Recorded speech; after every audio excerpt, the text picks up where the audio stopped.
Good morning, good afternoon, good evening. Wala nang paligid-ligid ba? Punta agad tayo sa browser, kahit anong browser pwede.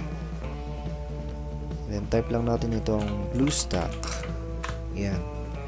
Click lang natin itong una. Tapos sa mga high-end PC or laptop, pwede nyong i-diretsong i-download. Safe naman itong BlueStack kahit i-search nyo sa Google. Pero sa kagaya ko na mababa pa yung specs, click lang natin itong see all version and then download BlueStack 5.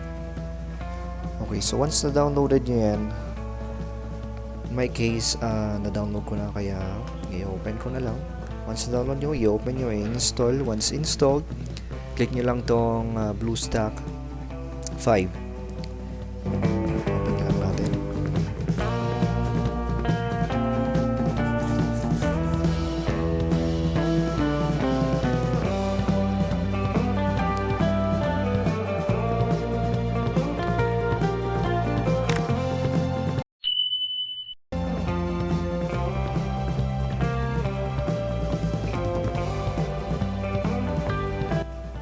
Alright.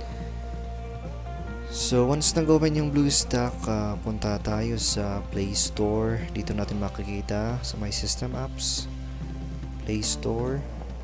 Click lang natin. And kailangan mo muna nating i-sign in yung Gmail account natin dito. In my case, naka-sign in na ako. So, ang gagawin ko lang is search natin yung Facebook app dito sa may search bar. Alright.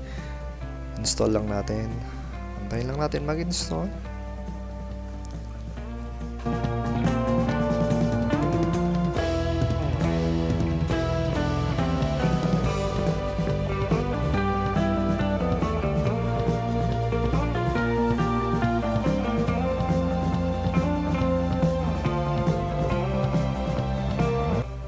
Alright, tapos na natin at nakikita nyo sa ating screen na meron na tayong Facebook icon.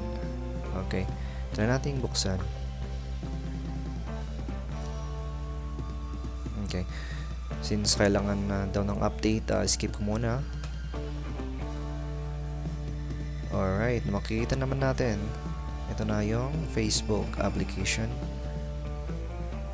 using PC or laptop.